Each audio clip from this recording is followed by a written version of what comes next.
Journée nationale des SAMU sociaux, l'occasion pour nous de faire un point sur l'urgence sociale et ses limites.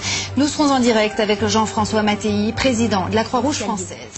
C'est aujourd'hui la première journée nationale des SAMU sociaux. Avant d'en parler et de parler de l'urgence sociale et de ses limites, avec Jean-François Mattei, président de la Croix-Rouge française, nous avons suivi une équipe de nuit dans le Val-de-Marne et vous allez le voir, le SAMU social n'arrive plus à répondre aux besoins exprimés par les sans-abri.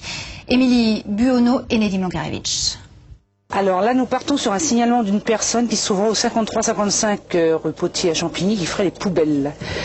Donc nous allons voir si nous trouvons cette personne.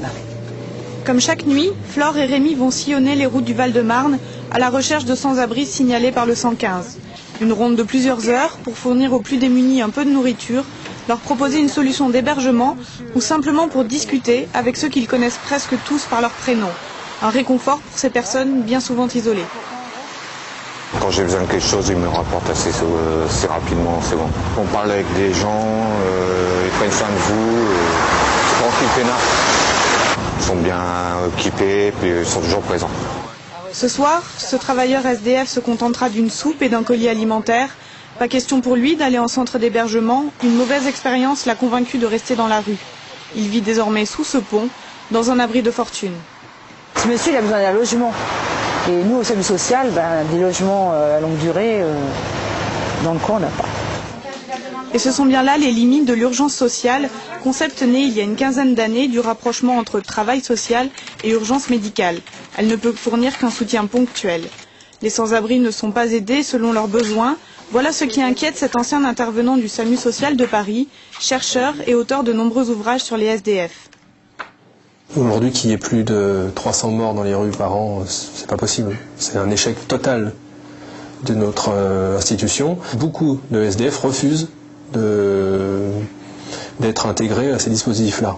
Trop souvent, on dit parce qu'ils sont fous, parce qu'ils sont complètement désocialisés. C'est faux. C'est souvent parce qu'ils refusent, parce qu'ils pensent que les dispositifs ne sont pas adaptés.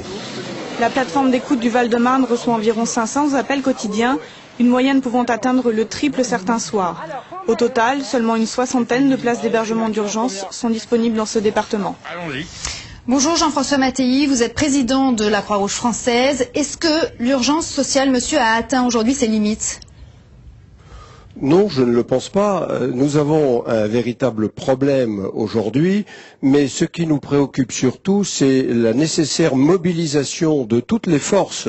Le SAMU social de Paris, vous en avez parlé, les SAMU sociaux de la Croix-Rouge française, parce que il nous faut faire un effort dans le sens de la qualité et d'une plus grande personnalisation des cas que nous rencontrons dans les solutions proposées. On ne peut pas mettre tout le monde, naturellement, sur le même pied d'égalité.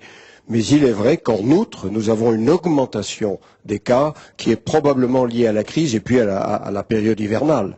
On l'a vu dans le reportage, les sans-abri ont besoin de logements de transition. Est-ce que vous en avez à proposer ?